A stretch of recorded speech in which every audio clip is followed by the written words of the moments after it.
Hey everybody, welcome to the second episode in this series on how to record an album. Here we are again in the control room at Dark Highway Recording, and we are continuing with from what we did last time, which was pre-production and getting an idea of the drum tracks. Today we are going to be laying down some of the drum tracks, and I'm going to show you how we're managing all of this because the band that we're recording here, Johnny Saskatchewan, they are a little bit unconventional in how we're doing this album. So we're going to show you the drums, what we're doing there, and we're going to show you a little bit more of the pre-production stuff that normally would be done at the beginning, but they're kind of doing it at the same time. So let's dive in. Okay, so just to give you an idea, this is the tracking sheet that we got so far. This is what we decided on for drums.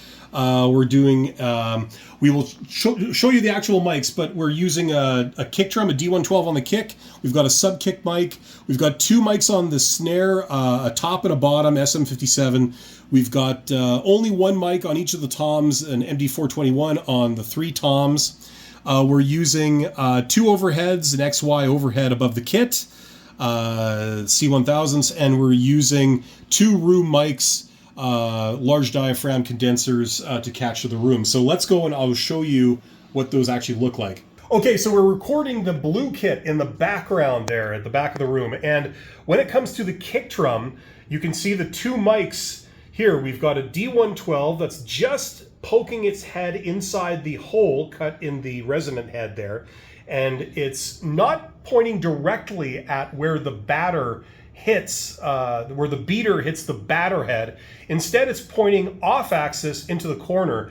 It gives you a more pleasant sound, in my opinion, in my experience. And you can also see the sub-kick mic, which is the sort of big speaker. It's a Yamaha monitor speaker wired backwards, but you could use any woofer type speaker for this. That's an 8-inch speaker, and that's what we're using as a sub-kick. We've got two of these at the studio, so that's our setup for the kick drum. Okay, so here is the kit, and let me tell you what we decided upon. Okay, so first of all, we're going with the SM57 on the snare top. Okay, these are the three toms with the MD421s on the tops. Okay, and up here are the overheads. We've got the XY configuration overheads. Those are the C1000s, and they're angled slightly towards the kit from the back. And we do have a snare bottom mic. That's another SM57. You can see it right under there. And it has the phase reverser hardwired in the signal chain between the microphone and the cable. Okay, so any of the all the bottom mics have phase reversers sort of on them already, so we don't have to worry about that. And yeah, this is the drum setup and where the mic placement is. Okay, so here we are back in the control room. I wanted to show you kind of what we're doing here. So we've got basically three documents. I've already shown you this. This is our track sheet that maps out, of the 24 tracks, what has been recorded to what track. That's pretty useful. Then you have this. This is kind of very amateur here, but you will have, this is our log of what recordings have been made, what takes, what songs, where they all are. That's very important. We're using an HD24 with different songs on it. That's what it's called, like the songs. You create songs and then you record audio within them.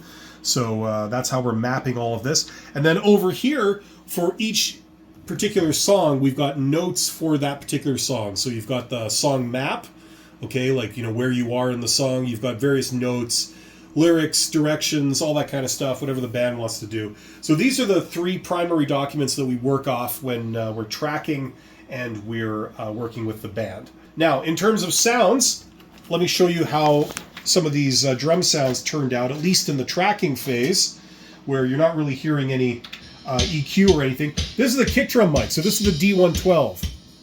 So even though it's not pointing directly at the kick drum batter contact area, you still got a good sound. Here's the sub.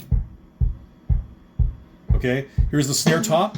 There's a lot of ringing there because it's very unmuffled. The drummer likes it that way. I intend to EQ some of the unpleasant frequencies out of that resonance later. This is the snare bottom. Let's turn this up here. Okay.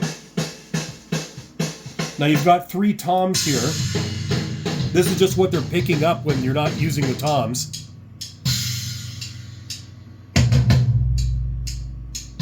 So there you go. That's the toms. Right? Now you got two overheads, left and right. These are the XY overheads. I do have some EQ. I rolled the treble off the overheads here on tracks 11 and 12. And these are the rooms. I also rolled the treble off these.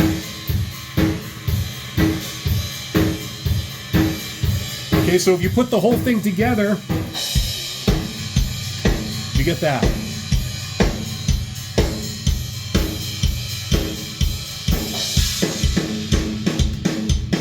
And there you go. So that's the tracking for drums. So we're going to be tracking drums and we're going to be taking notes as we go. We've got 24 songs to track. Can you believe that? That's huge. We're recording 2 albums by this band at the same time, which is really weird. But I will keep making episodes in this series as we go. Thank you very much. You guys are awesome. See you soon. Take care.